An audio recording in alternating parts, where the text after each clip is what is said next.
இன்றைக்கு தொலைபேசி வாயிலாக நம்மோடு இணைந்திருக்கும் சிறப்பு விருந்தினர் நாம் தமிழர் கட்சியின் பேச்சாளர், திருவரங்கம் சட்டமன்ற தொகுதியின் மகளிர் பாசறை பொறுப்பாளருமான திருமதி கவிதா அவர்கள் இன்று நம்மோடு இணைந்திருக்கிறாங்க.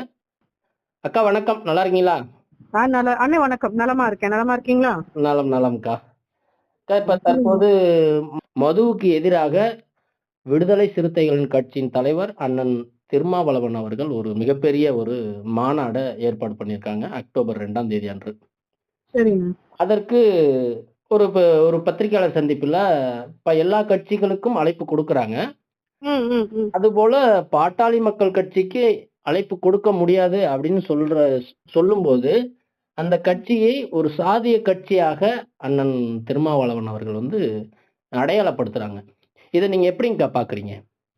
இது எப்படி பாக்குறதுன்னா, இது வேடிக்கையா இருக்கு. உண்மையை சொல்லணும் அப்படின்னா, உண்மையிலேயே நீங்க மதுவை ஒழிக்கணும்னா அது ஜாதி கட்சி, நீதி கட்சி அதெல்லாம் நீங்க பார்க்க கூடாது. நீங்க எல்லா மக்களுக்குமாக தானே நீங்க மதுவை ஒழிக்கணும்னு நினைக்கிறீங்க. அவங்க உங்களோட இப்ப நாம அவங்களை அப்படி ஜாதி கட்சியா நம்ம பார்க்கல, ஏற்கல. ஆனா அண்ணனுடைய வாதத்துக்கே நான் வர்றேன். அண்ணனுடைய பார்வையில அது ஜாதி கட்சியா தெரிஞ்சா கூட அந்த மக்களுக்கும் மது ஒழிப்பு தேவைதானே. கண்டிப்பா அவங்களுக்கான பிரதிநிதியா கூட அவங்களை அழைச்சிருக்கணும்ல. கண்டிப்பா. அதையே நீங்க விமர்சனத்துக்கு உள்ளாக்குறீங்க. இல்லக்கா, அவர் அண்ணன் என்ன சொல்றாங்கன்னா, பழைய முரண்கள், பழைய காயங்கள் எங்ககிட்ட இருக்கு. அதனால சாதி கட்சியான பாமகவுடனும் மதவாத கட்சியான பிஜேபியோட நாங்க இணைந்து எந்தவித போராட்டங்களிலும் எங்களால பங்கெடுக்க முடியாது அப்படிங்கிறாம குறிப்பா சொல்றாரு. நாங்க இரத்த கரைபடிந்த கைகளோடு நாங்க ஐயா ராமதாஸ் அவர்களோட நாங்க கை குலுக்கியிருக்கோம் அப்படிங்கிற மாதிரியான கருத்தையும் சொல்றாங்க. இதுல அண்ணன் பாத்தீங்கன்னா, அதாவது இந்த விமர்சனங்களுக்கான நான் பதில் சொல்றேன். மது ஒழிப்பு மாநாடு நீங்க சொல்லும் போது நீங்க எல்லா கட்சியுமே தான் கூப்பிடணும். இதை நீங்க யாரையுமே தவிர்க்க முடியாது. இன்னும் சொல்ல போனா ஒரு காலத்துல அண்ணனை விமர்சனம் பண்ணவங்க இன்னைக்கு அதிமுகவை கூப்பிட்டுருக்காரு இல்லையா, வெளிப்படையா கூப்பிட்டுருக்காரு. அதிமுகவுக்கு நான் அழைப்பு கொடுக்குறேன்னு சொல்லியிருக்காங்க. நான் என்ன கேட்கிறேன்னா, மது ஒழிப்பு மேல இவ்வளவு ஆர்வத்தோட நீங்க இறங்கி இந்த மக்கள் மேல நீங்க வச்சிருக்கிற இந்த அக்கறைக்கு ரொம்ப நன்றி. அவருக்கு அண்ணனுக்கு முதல்ல நன்றி சொல்லணும். இப்பயாவது அதை முன்னெடுக்கணும்னு அவருக்கு தோணி இருக்கு இல்லையா? ஏன்னா திமுகவுடைய கொள்கையா மது ஒழிப்புன்றது அப்படிங்கிறது உங்களுக்கே தெரியும். ஆட்சி அதிகாரத்துல இருந்தப்ப இன்னும் சொல்லப்போனா தமிழ்நாட்டுல மது ஒழிப்பு அப்படின்ற ஒரு விஷயத்த நீக்குனதே யாருன்னு உங்களுக்கு தெரியும். ஐயா கருணாநிதி தான். கண்டிப்பா. அப்ப அவங்க கூட கூட்டணியில உள்ள போகும்போதே இந்த கண்டிஷன் அப்ளை பண்ணுவோம்ல, நான் அவங்களோட வரேன். ஏன்னா அண்ணன் திருமாவளவனுக்கு அவங்க கொடுக்கறது 2 சீட்டு 4 சீட்டா இருக்கலாம். ஆனா திமுக ஒட்டுமொத்தமா வெல்றதுக்கு வட மாவட்டங்கள் உங்களுக்கு தெரியும், வட மாவட்டங்கள்ல பெருவாரியான வாக்குகளை பெற்று திமுக வெல்றதுக்கு மிக முக்கியமான காரணம் அண்ணன் திருமாவளவன்ங்கிறது மறுக்க முடியாத உண்மை. கண்டிப்பா. அப்படி இருக்கும்போது அப்போ அந்த இளைஞர்களுடைய எதிர்காலத்தை நீங்க உண்மையிலேயே நம்ம 2 சீட்டு வாங்குறோம் இல்ல 4 சீட்டு வாங்குறோங்கிறது முக்கியம் இல்ல. நம்ம எதற்காக அரசியல் தளத்துக்கு வந்தோம்? அந்த மக்களுக்கான ஒரு அரசியல் வலிமை பெறணும் வந்தோம். அவங்களுடைய வாழ்வாதாரம் முன்னேறணும், அவங்க படிக்கணும். அம்பேத்கருடைய ஆசை, அந்த அம்பேத்கருடைய மறு வடிவமா தானே அவர் தங்களை தானாங்க பிரதிபலிப்பா தானே அவங்க வெளியில பேசுறாங்க. அவர் அப்படிதான் சொன்ன. இந்த இடஒதுக்கீடுங்கிறது அண்ணல் அம்பேத்கர் கொடுத்ததை தவிர திராவிட முன்னேற்ற கழகம் எந்த இடத்துலயும் கொடுத்தது கிடையாது. அதை அவர் தெளிவா புரிஞ்சுக்கணும். அதே நேரம் தொடர்ச்சியா இப்ப நீங்க பாருங்க, இந்த கள்ளச்சாராய மரணங்கள் அதிகமா எங்க நடந்ததுன்னு உங்களுக்கே தெரியும். இப்ப இன்னைக்கு இந்த மது ஒழிப்பு மாநாடு பத்தி பேசுறது செய்யறது இது எல்லாமே பாத்தீங்கன்னா, நீங்க அந்த கள்ளச்சாராய மரணம் ஏற்கனவே அரக்கோணத்துல நடந்தது, வட மாவட்டத்துல தானே நடக்குதுன்னு. இல்ல நான் என்ன சொல்ல வரேன்னா, அன்னைக்கு வராத அந்த ஒரு கொந்தளிப்பு இன்னைக்கு ஏன் வருது அவங்களுக்கு? இல்லக்கா, இப்ப என்னைக்காவது வந்ததுன்னு நீங்க யாருமே பேச மாட்டேங்கிறீங்க அப்படின்னு அண்ணன் திருமாவளவனே சொல்றாங்க. ஏன்னா இன்னைக்காவது வந்தது அப்படின்னா இன்னைக்கு வந்ததுக்கு காரணம் இப்ப நம்ம மக்களுக்கு ஒரு விஷயம் இருக்கு. ஏதோ ஒரு சின்ன விஷயத்த பெருசா பேசுறாங்கன்னா பெரிய விஷயம் ஏதோ ஒண்ணு அந்த இடத்துல மறைஞ்சுக்கிட்டு வருதுன்னு அர்த்தம். உங்களுக்கு புரியுதுங்களாண்ணே? இப்ப உதாரணத்துக்கு இப்ப சமீபத்துல கூட பேசினாங்க இல்லையா, இந்த நிறைய பேசப்படும் பொருளாச்சு, இந்த மகாவிஷ்ணு பள்ளிக்கூடத்துல பேசினாருங்கிறத பெருசா பேசினாங்க. என்ன விஷயம் அப்படின்னா, ரொம்ப பெரிய ஒரு பாலியல் குற்ற புகார் அந்த இடத்துல அப்படியே அமைதியா அந்த கல்வித்துறை அமைச்சருடைய வாகன ஓட்டுநர் ஒருத்தர் பெரிய இஷ்யூ திருச்சியில கேஸ் ஆச்சு. அதை பெருசா யாருமே மீடியாக்கள் குறிப்பா பேசவே இல்லை. அப்படி இது சமீபத்துல நடந்தது. அந்த மாதிரி இப்ப அண்ணன் இந்த விஷயத்தை எடுத்துருக்கிறாருன்னா, என்னோட பார்வையில நான் பதில் சொல்றதுன்னா, என்னோட பார்வையில எனக்கு தோணுதுன்னா, இப்போ அந்த பெரம்பலூர்ல நினைக்கிறேன், பெரம்பலூர்லயும் அரியலூர்ல அண்ணன் இடஒதுக்கீடு பத்தி ஒரு பொதுக்கூட்டம் போட்டிருந்தாங்க. கண்டிப்பா. ரொம்ப காலமா அண்ணன் அதை பத்தி பேசிட்டு இருக்காங்க. ரெண்டாவது இடஒதுக்கீடுக்காக ரொம்ப காலமா ஐயா ராமதாஸ் அவர்கள், மருத்துவர் ராமதாஸ் அவர்கள் போராடிட்டு இருக்காங்க அப்படிங்கறதும் நமக்கு தெரிஞ்சது. அண்ணனும் அதை பேசினாங்க. பட் அதே நேரம் இந்த அருந்ததியர் உள் இடஒதுக்கீடு பத்தி இதுவரைக்கும் இந்த மக்களுக்காக, அதாவது இந்த தாழ்த்தப்பட்ட ஒடுக்கப்பட்ட மக்களுடைய பிரதிநிதி என்று சொல்லக்கூடிய அண்ணன் திருமாவளவன் அவர்கள் இதை பத்தி வாய் திறந்திருக்கிறாங்களா அப்படின்னா திறக்கல. பட் அதை பத்தி ரொம்ப தெளிவான விளக்கத்தோட எந்தெந்த இடத்துல எல்லாம் நாங்க வந்து இடஒதுக்கீடு நீங்க கொடுத்துறீங்க 18% 15% ஏதோ ஒண்ணு கொடுத்துறீங்க, அது உள்ள வந்து உள் இடஒதுக்கீடுல அருந்ததியர் சமூகம் வர்றாங்க, அதுக்கு எதிராகவும் இவர் எந்த இடத்துலயும் அந்த மக்களுக்காக கூட நின்னதில்லை. அதாவது அருந்ததியர் மக்களுக்கு கொடுக்குறாங்க. இன்னைக்கு உள் இடஒதுக்கீடுல அதை எதிர்க்கிறது அண்ணன் திருமா அவர்கள் மட்டும்தானே, கடுமையா எதிர்க்கிறது. கடுமையா எப்படி எதிர்த்தாருன்னு அதை கேட்கிறேன். மாநில அரசு கொடுக்க வேண்டிய அந்த அதிகாரம் மத்திய அரசு கிட்டதான் இருக்கணும் அப்படின்னு கூட்டணி கட்சியில இருந்தாலும் பல நேரங்கள்ல வந்து அதற்கு எதிர்ப்பு தெரிவிக்கிறாங்க. பல்வேறு விமர்சனங்கள் வந்து அண்ணன் திருமா அவர்கள் மீது வருது. ஏன் வந்து மாநில சுயாட்சி பேசின கட்சி கூட இருந்துகிட்டு அண்ணன் திருமா அவர்கள் அந்த உள் இடஒதுக்கீடு சம்பந்தமான அந்த உரிமை வந்து தமிழகத்துக்கு கொடுக்கும் போது அதை ஏன் மறுக்கிறார் அண்ணன் திருமா அவர்கள் அப்படின்னு சொல்லிட்டு பல்வேறு விமர்சனங்கள் வருது. ஆனால் அதெல்லாம் வந்தாலும் உள் இடஒதுக்கீடு தப்புங்கிற ஒரு அந்த கொள்கையில அவர் ஒரு நிலையா இருக்கிறார்ல. நிலையா இருக்கிறாங்கன்னா அதுக்கு என்ன அர்த்தம் கேக்குறாங்கல்ல. நீங்க வந்து உள் இடஒதுக்கீடு உங்களுக்கே தெரியும், அருந்ததியருக்கான உள் இடஒதுக்கீடு கொண்டு வந்தது யார் கூட நீங்க இருக்கீங்க? கொண்டு வந்தது ஐயா கருணாநிதி. அவங்க கூட இருந்துகிட்டு நீங்க வந்து இதை எப்படி நீங்க கொடுக்கணும் அப்படின்னா அவங்களுக்கான இடஒதுக்கீடு என்னவோ அப்படிதான் கொடுக்கணும்.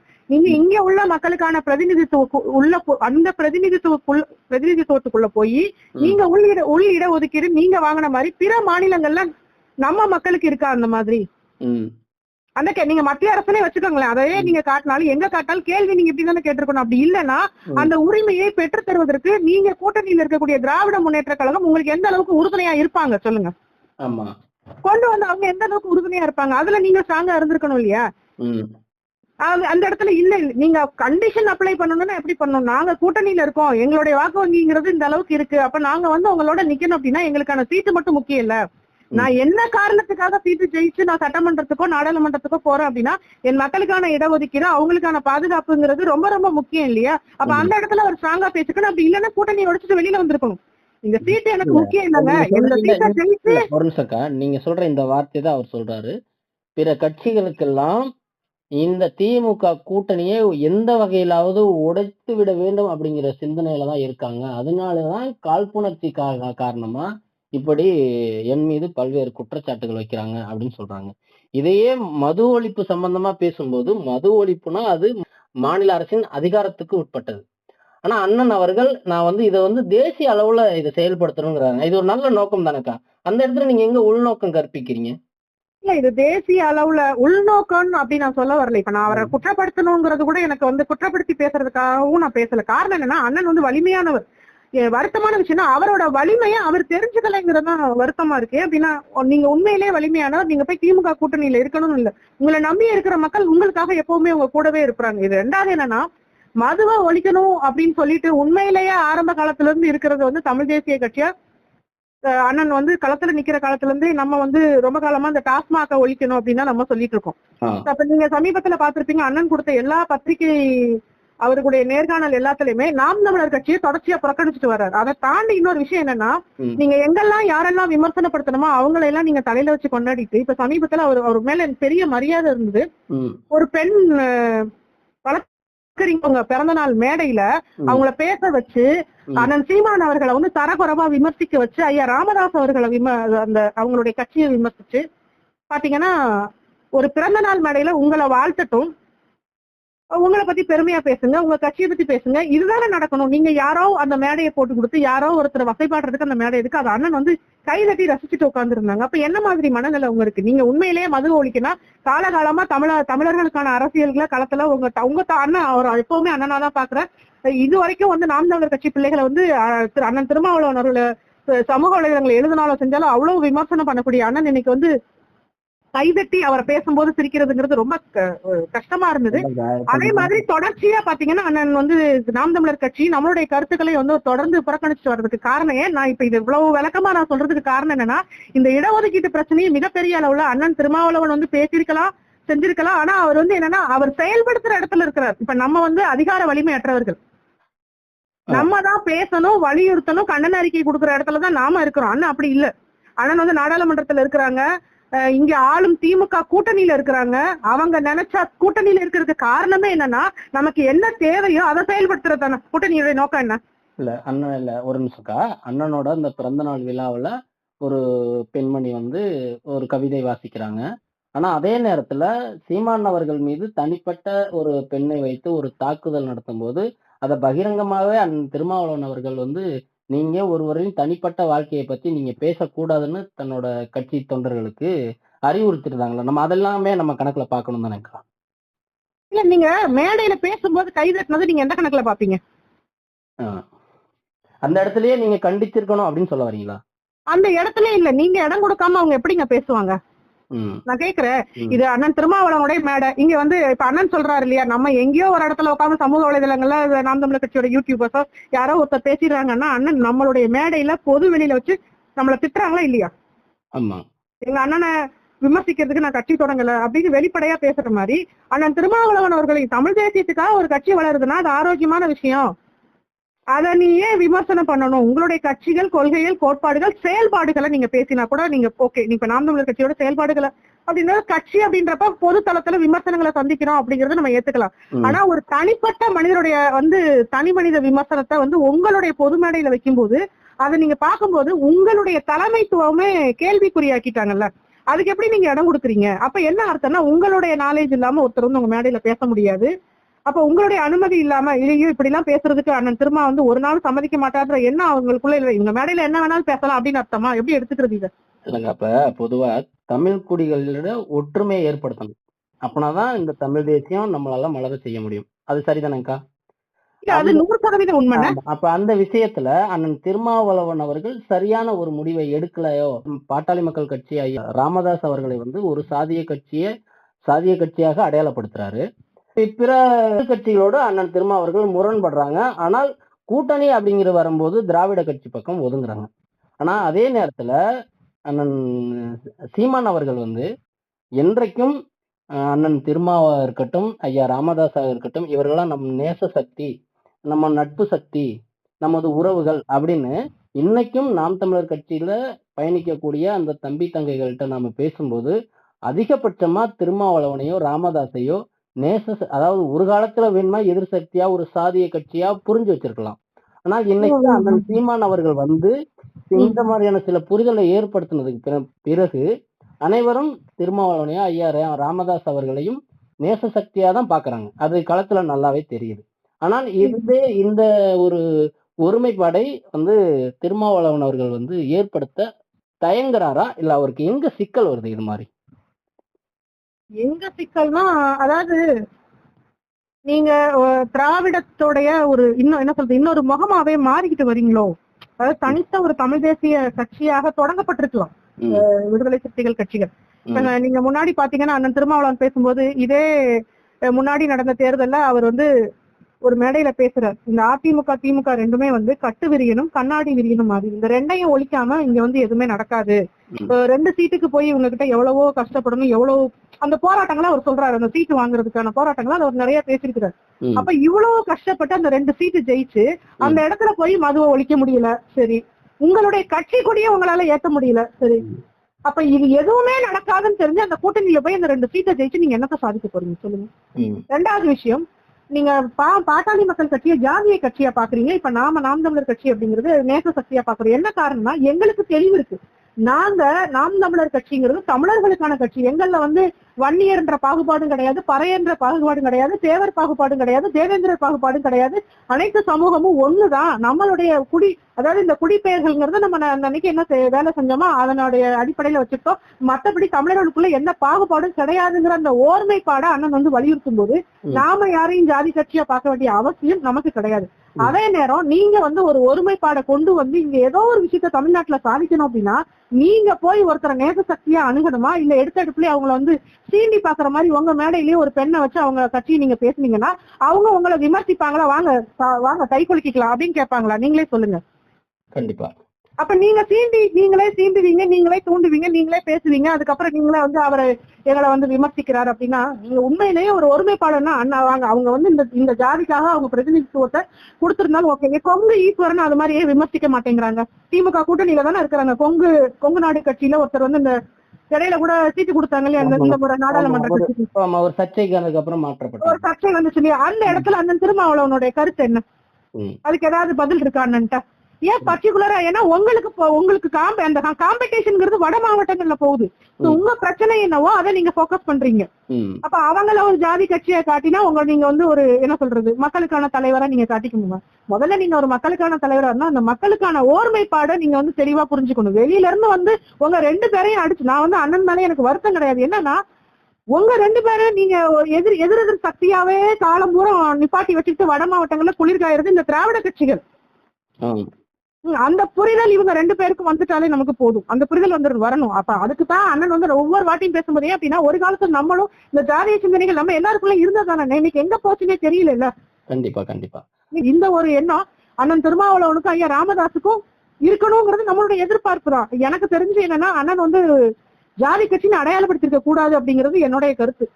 யாரையுமே அதே போலங்கா இப்ப அண்ணன் சீமான் அவர்கள் அடிக்கடி சொல்லுவாங்க, அதிகாரம் வலிமையானது, அதை அடைந்து விட்டால் எளிமையானது. இது அம்பேத்கர் வரிகள். அத அண்ணன் கொஞ்சம் மாத்தி இப்படி சொல்றாங்க. அதாவது 4 எம்எல்ஏ இருக்காங்க, 2 எம்பி இருக்காங்க. இப்ப அதிகாரங்கிற பாக்குறப்ப அண்ணன் கையில, அதாவது சீமான் திருமாவளவன் 2 பேரையும் கம்பேர் பண்றப்ப இன்னைக்கு அரசியல் அதிகாரம்னா கொஞ்சம் அண்ணன் திருமாவளவன் அவர்கள்ட்ட இருக்கு. அப்படி இருக்கும்போது ஏன் இந்த அதிகாரத்தை வைத்து அழுத்தம் கொடுக்காமல் அதை ஏன் மக்கள் போராட்டமாக மாற்றணும் அப்படின்னு எல்லாரும் இத பேசணும் அப்படின்னு அண்ணன் எங்க நினைக்கிறாங்க? ஏன்னா இது அவங்க கூட்டணி தர்மத்துல இருந்து ஆரம்பத்துல இருந்தே கொண்டு வந்து நீங்க உதாரணத்துக்கு பாருங்க, நீட்டை ஒழிக்கணும்னு சொன்னா ஒரு மாநில உரிமை பேசக்கூடிய கட்சி திமுக இப்ப போய் மக்கள்கிட்ட நான் கையெழுத்து வாங்கிக்கிட்டு இருக்கேன் அப்படின்னு முதல்ல என்ன சொன்னாங்க, நாங்க ஒழிச்சிருவோம்னு சொல்லி வந்தவங்க இப்பதான் கையெழுத்து வாங்குறாங்க. இது நிலைப்பாடு எங்க இருந்து வருது பாருங்க. இப்ப அண்ணன்ட்டே வந்து அதிகாரம் இருக்கு, கூட்டணியில உள்ள நுழையும் போதே கண்டிஷன் போடுங்க, எனக்கு என் மக்கள் வட மாவட்டங்கள்ல கள்ளச்சாலையா அந்த புழக்கம் அதிகமா இருக்கு, குடிக்கிறவங்களோட எண்ணிக்கை அதிகமா இருக்குன்னு சொல்றீங்களே, முதல்ல மது ஒழிப்பு அப்படின்ற ஒரு விஷயத்துக்கு நீங்க என்ன கோட்பாடு கொள்கை வச்சிருக்கீங்க, அந்த கோட்பாடு கொள்கை ஒத்துப்போய் தானே நீங்க கூட்டணியே பேசணும். அப்ப கூட்டணிங்கிறது எதன் அடிப்படையில நீங்க முடிவு பண்றீங்க? அதனாலதான் இவங்க கூட்டணியில் இருந்து இந்த அதிகாரத்தை வைத்து ஒன்னும் செய்ய முடியாது. அதனாலதான் அண்ணன் அவர்கள் அரசியல் அதிகாரத்தில் பங்கு அப்படிங்கிற அந்த கொள்கைக்கு நகர்ந்திருக்காரா? இருக்கலாம், நகர்ந்திருந்தா நல்ல விஷயம் தானே. இப்ப இதுல முக்கியமா நம்ம பாக்குறது, என்னைக்கும் பிஜேபியை கடுமையாக எதிர்க்கக்கூடியவர்னா அண்ணன் திருமாவர்கள் தான். ஆனா இந்த இடத்துல இந்த கூட்டணி ஆட்சி, கூட்டணி அதிகார பரவல் இதெல்லாம் பத்தி பேசும்போது இன்னைக்கு ஒன்றிய அரசை வந்து மேற்கோள் காட்டியிருக்காங்க. பாருங்க, ஒன்றிய அரசு அதாவது என்டிஏ கூட்டணி அந்த அதிகார பரவல் பண்ணியிருக்காங்க, அனைத்து கட்சிகளுக்குமான பிரதிநிதித்துவத்தை கொடுத்திருக்காங்க, அதாவது அரசு பதவிகள்ல அப்படின்னு சொல்றாங்க. என்றைக்கும் எதிராக இருக்கக்கூடிய இன்றைக்கு பிஜேபியை மேற்கோள் காட்ட வேண்டிய தேவை அண்ணன் திருமா அவர்களுக்கு எங்க இருந்து வருது? எங்கன்னா அழுத்தம் என்னன்னா எப்படி சொன்னாலும் கேட்க மாட்டேங்கிறாங்க. அவங்க கூட அதாவது சனாதனம் பேசுற கட்சி கூட அதிகார பரவல் கொடுத்திருக்காங்க கூட்டணியில. அப்ப என்னன்னா கூட்டணியில அவருக்கான இடம் வந்து எந்த இடத்துல இருக்குன்னு அவரு புரிஞ்சுக்கிட்டாரு. அதுதான், நான் கூட்டணிக்கு போறேன், உங்களுக்கு இத்தனை % ஓட் பேங்க் வந்து எடுத்து திமுக அப்படியே போகுது, ஆனா எனக்கு 2 சீட்டோட என்னை ஒதுக்கிறீங்க அப்படின்னா நான் நேரடியா போய் இதை உட்காந்து நான் கேட்க முடியாது. அப்ப அவருக்கான நீதி நியாயம்னு ஒண்ணு இருக்கு, அந்த பொதுத்தளத்துல அவர் கேட்கிறாரு நியாயம். அதாவது பிஜேபி அவர் விமர்சனம் பண்ணி செய்யணும், அவங்க தவறுகளை சுட்டி காட்டுறாரு. அதே நேரம் ஓகே இந்த மாதிரி எல்லாம் அவங்களே, அதாவது ஒரு விஷயத்த புரிஞ்சுக்கணும், அவங்களே இவ்வளவு பண்ணும்போது சமூக நீதி பேசுற கட்சி அப்படின்னா நீங்க வந்து இவங்களை எல்லாம் கூட்டணியில இத்தனை பேரை சேர்த்துக்கிட்டு தான், இப்போ உதாரணத்துக்கு வட மாவட்டங்கள்ல விடுதலை சிறுத்தைகள் கட்சிக்கு நீங்க எத்தனை சீட்டு கொடுக்குறீங்கன்னு தெரியும். ஆனா ஒட்டுமொத்தமா விடுதலை சிறுத்தைகள் கட்சிக்கு தமிழ்நாடு முழுக்க ஒரு ஓட் பேங்க் இருக்குல்ல, அதை மொத்தமா திமுக எடுத்துக்கிறீங்க. அப்ப அதிகார பகிர்வுங்கிறத கொடுத்தாதான் என்ன தப்பு? அப்ப அது அவர் கேட்ட அந்த கிடைக்கலைன்னு அர்த்தம். அப்ப கிடைக்காத போதுதான் அவர் பிஜேபியை கூட காரணங்க, நீ சமூக நீதி பேசுற உங்கள்கிட்ட இல்லாத அந்த விஷயத்த சனாதனத்தை தூக்கி பிடிக்கிறவங்க கூட கொடுத்துட்டாங்கப்பா, உங்களுக்கு புரியுதான்னு மறைமுகமா கேட்கிறாரு. இது அங்க அறிவாலயத்துல இருக்கவங்க காதல ஓங்கி ஒழிக்குமா அப்படிங்கறது கேள்விக்குறிதான். இல்ல இப்ப மது ஒழிப்பு அந்த மாநாட்டிற்கு எல்லாத்தையும் அழைப்பு கொடுக்கறாங்க. ஆனால் இதுவரை மது ஒழிப்பு பத்தியோ இல்ல இந்த மக்கள் மீது அக்கறை கொண்ட எந்தவித பெரிய போராட்டங்களையும் செய்யாத தற்போது கட்சி ஆரம்பித்து மாநாட்டுக்கு அனுமதிக்காக காத்திருக்காங்க விஜய் அவர்கள், நடிகர் விஜய் அவர்கள். ஆனா அவருக்கு அண்ணன் திருமாவளவர்கள் அழைப்பு கொடுக்கறாங்க. ஒரு நடிகர், அவர் எந்தவித சமூக பொறுப்பும் இல்லாம திரைப்படங்களில் நடிக்கக்கூடிய ஒரு நடிகர். ஆனா அவருக்கு அங்கீகாரம் கொடுத்து அவரை அழைக்கக்கூடிய அண்ணன் திருமா அவர்கள் பத்திரிகையாளர் சந்திப்பில அந்த நாம் தமிழர் கட்சியையும் அண்ணன் சீமான் அவர்கள் பெயரையும் தொடர்ந்து தவிர்த்துட்டே வர்றாங்க. இதை நீங்க எப்படி பாக்குறீங்க? 2 பேத்துக்கும் ஒரு காழ்ப்புணர்ச்சியா இருக்குமோ? ஏன்னா இவங்க அண்ணன் சீமான் அவர்கள் எப்போதுமே அண்ணன் அந்த வார்த்தையை தாண்டி எதுவுமே பேச மாட்டார். இன்னும் சொல்ல போனா அதையும் தாண்டி நான் வியந்து பார்த்த தலைவர்களில் முக்கியமானவர் ஐயா ராமதாஸ் அண்ணன் திருமாவளவர்கள் அப்படின்னு சொல்றாங்க. அப்படி இருக்கும்போது ஏன் அண்ணன் திருமா அவர்கள் இதை தொடர்ந்து அப்படியே தவிர்த்துக்கிட்டே வராங்க, அண்ணன் சீமான் அவர்களையும்? அதாவது என்னன்னா, இப்ப நான் சரியா, அதாவது நான் ஒரு விஷயத்த பழகிக்கிட்ட, ஒரு விஷயத்த பணிந்து நடந்துக்கிறேன், ஒருத்தரை புரிஞ்சு நடந்துக்கிறேன் அப்படிங்கிறது அது என்னுடைய தன்மை. என்ன மாதிரி எல்லாரும் நடந்துக்கணும் அப்படின்னு அவசியம் இல்லை இல்லையா? ஆமா. அந்த ஒரு பெருந்தன்மையோட அண்ணன் எப்பவுமே இந்த அரசியல்ல அண்ணன் கிட்ட இப்ப பொதுவா நானே இப்ப உயர்ந்து அரசியல்ல உள்ள வரணும் அப்படின்னா நம்ம நிறைய விஷயங்களை பார்ப்போம். ஒரு பெண்ணா இருக்கோம், நம்ம அரசியல் தளத்துல பயணிக்கணும், எல்லா விஷயத்தையும் நம்ம பார்ப்போம். அப்படின்றப்ப இந்த நாடாளுமன்ற தேர்தல் சமயத்துல கூட ஐயா அன்புமணி அவர்களுமே சீமான் அளவுக்கு எனக்கு கதை சொல்ல தெரியாதுன்னு அவரும் விமர்சிச்சிருந்தார். அதே நேரம் அண்ணன் திருமாவளவன் அவர்கள் மேடையில பேச விட்டு கைதட்டி ரசிச்சது, தொடர்ச்சியா அண்ணன் திரு சீமான் அவர்களை அவர் பேரை சொல்றது கூட தவிர்த்துட்டு வர்றது அப்படிங்கிற விஷயங்களை தொடர்ச்சியா பண்ணிட்டு இருக்காங்க. இப்ப இன்னும் இது என்ன காரணம் உங்களுக்கு? அதுக்கு தனிப்பட்ட காரணம் என்ன? நம்ம பாட்டு நம்ம கூட இருந்து ஒருத்தர் வளர்ந்து வந்தாரு அப்படின்றது இயற்கையாவே எல்லாருக்கும் இருக்கக்கூடிய விஷயம். மேபி அவங்க திமுக கூட்டணியில இருக்கிறதுனால கூட அந்த கூட்டணி தர்மத்தை காப்பாத்துறதுக்கு கூட அண்ணனுடைய பேரை சொல்லாம இருந்திருக்கலாம்.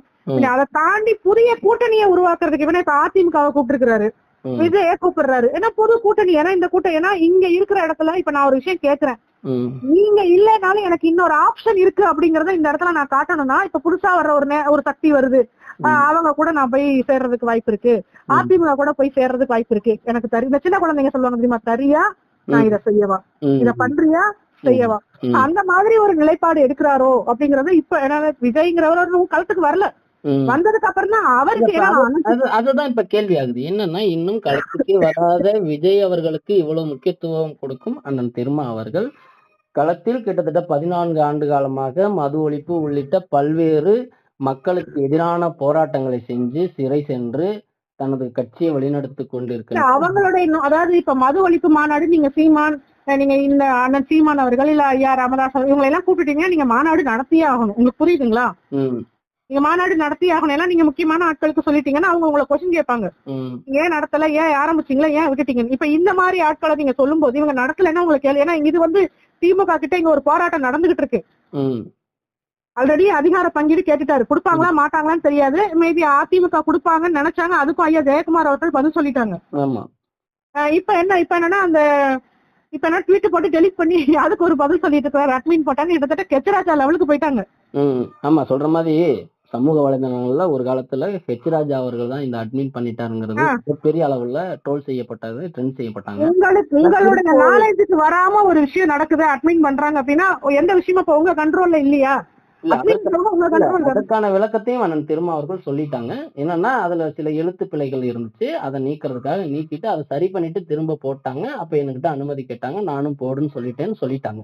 இதே நேரத்துல இங்கிட்டு ஒரு பக்கம் அந்த காணொளி தன்னோட சமூக வலைதள பக்கத்துல பதிவிடுறாங்க, நீக்குறாங்க.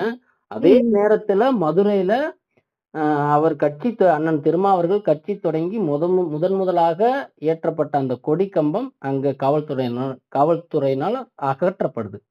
இப்ப இதுக்கும் தொடர்பு இருக்கும்னு நினைக்கிறீங்களா? கண்டிப்பா இருக்குங்க, அழுத்தங்கள் இருக்கும் இல்லையா, அரசியல் அழுத்தங்கள் இருக்கும்ல. ஏன்னா இவங்க அதிகாரத்துல நீங்க இருக்குங்கிறீங்க, அந்த இடத்துல அண்ணன் திருமா அவர்கள் அழகா முதல்வரையோ மற்ற அமைச்சர்களையோ அரசையோ குறை சொல்லாமல் குறிப்பா அந்த மாவட்ட ஆட்சியரை மட்டும்தானே குறை சொல்றாங்க அண்ணன் அவர்கள். மாவட்ட ஆட்சியர் எதனால பண்ணாங்க? மாவட்ட இப்ப யார கேட்டாலுமே அதிகாரிகளை தானே கையை காட்டுறாங்க. இன்னைக்கு திமுக ஆட்சியை பொறுத்த மட்டும் எல்லாத்துக்கும் பொறுப்பா அதிகாரிகள். ம். அவங்க தலையில அந்த பொறுப்பை கட்டி விட்டுட்டு இவங்க நகர்ந்துக்கிறாங்க. எந்த அந்த அந்த ஏரியால இருக்கக்கூடிய அரசியல்வாதி அவங்க தலையீடு இல்லாம எந்த விஷயமாவது நடக்குமான்னு. ம். ஆரம்பத்துல மாவட்ட தலைவருக்கு மாவட்ட ஆட்சியருக்கு அந்த கொடியை நகர்த்தணும் என்ன தேவை இருக்கு சொல்லுங்க. இல்ல 35 ஆண்டு காலமாக ம். ஒடுக்கப்பட்ட பிற்படுத்தப்பட்ட மக்களுக்காக போராடக்கூடிய அண்ணன் திருமா அவர்கள் இதெல்லாம் கையாள தெரியாமையா இருந்திருப்பாரு. நேரடியாக திமுக அரசை குறை சொல்ல கூடாது அப்படின்னு ஒரு அப்படி இல்ல, கூச்சம் அண்ணன் வந்து இல்லாமலாம் இருந்திருப்பாரு. இல்ல அண்ணனுக்கு அரசியல் தளத்தை நல்லாவே ஹேண்டில் பண்ண தெரிஞ்சவர். அதனாலதான் இப்ப என்ன பண்றது, அதாவது இக்கட்டான ஒரு சூழல்ல இருக்கிறாரு. ஒண்ணு, இடஒதுக்கீடு பிரச்சனை அவர் வந்து பேசிக்கிட்டே இருந்தாரு, ம். செயல் வடிவம் கொடுக்கல. ம். பேச்சளவுல இருந்தது, செயல் வடிவம் கொடுக்கல. இன்னைக்கு இன்னொருத்தர் வந்து பேசுறாங்க, செயல் வடிவம் கொடுக்கறதுக்கு துடிக்கிறாங்க. ஆனா அவங்க கிட்ட அதிகாரம் இல்ல. ம். ஆனா நீங்க பேசிக்கிட்டே இருக்கீங்க, செயல் வடிவம் கொடுக்கற இடத்துல இருக்கீங்க, ஆனா நீங்க கொடுக்கல. இன்னைக்கு அது வந்து வெளியில வந்து அந்த உண்மை வெளியில வந்துருச்சு. இப்ப எனக்கு தோணுன விஷயம், அதை மடைமாற்றம் செய்ய ஏதோ ஒரு வேலைகள் நடந்துட்டு இருக்கு. இந்த மது ஒழிப்பு மாநாடு நடக்குது. அதே நேரம் இந்த மது ஒழிப்பு மாநாடையும் உங்களுக்கு இன்னொரு பிளஸ்ஸா மாத்தணும்னா, எனக்கு நீங்க அதாவது என்ன வச்சு நீங்க இவ்வளவு தூரம் பர்சன்டேஜ் வந்து ஓட் பேங்க் வாங்குறீங்க, எனக்கு ஒரு அதிகார பங்கீடு கொடுங்கன்னு கேக்குறாங்க. அது நியாயமான விஷயம், அதுல மறுப்பே கிடையாது. நான் திரும்ப பக்கம் அதுல நம்ம ஸ்ட்ராங்காவே எல்லாருமே சப்போர்ட் பண்ணலாம். ஏன் நீங்க கொடுக்க கூடாது? அண்ணனுக்கு வந்து அப்படி ஒரு அதிகார பங்கீடுன்னு ஒண்ணு இருந்தா அந்த ஒடுக்கப்பட்ட மக்களுக்கான அங்கீகாரம் கிடைச்ச மாதிரி இருக்கும். இப்ப அப்படி கிடைக்காததுனாலதான் இந்த கொடிக்கம்பத்தை அகற்றுது பாத்தீங்களா. இந்த மாதிரி ஒரு அதிகார பகிர்வு இருந்திருந்தா தொட முடியாது கண்டிப்பா. அக்கா, இறுதி கேள்வி. தேசிய அளவில் அதாவது உலக அளவிலே சொல்லக்கூடியது மது ஒழிப்பு சாத்தியமில்லை அப்படிங்கிறாங்க. ஆனால் அண்ணன் சீமான் அவர்கள் சொல்றது சாத்தியமா சாத்தியம் இல்லையா அப்படிங்கிறத விட தேவையா தேவையில்லையா அப்படிங்கிறது அண்ணன் சீமான் அவர்கள் இந்த வாதத்தை முன்வைக்கிறாங்க. இப்ப இதே வாதத்தை தான் அண்ணன் திருமாவர்களும் முன்வைக்கிறாங்க. உங்க பார்வையில நீங்க சொல்லுங்க, மது ஒழிப்பு சாத்தியமா சாத்தியம் இல்லையா? எது ஒண்ணுமே சாத்தியம் இல்லைங்கிறது இங்க இருக்கிறவங்களை பொறுத்துதான். செயல் வீரர்கள் இருக்காங்கல்ல, ஆமா. இங்க இருக்கக்கூடிய அரசியல்வாதிகள், அதுதான் அவங்கதான் சொல்லணும் ஒரு விஷயம் சாத்தியமா. சுதந்திரம் சாத்தியம் இல்லையா அப்படிங்கறது ஒரு காலத்துல கேள்விக்குறிதான். ஆனா தொடர்ந்து போராடினவங்களுக்கு சுதந்திரம் கிடைச்சது இல்லையா? ஆமா.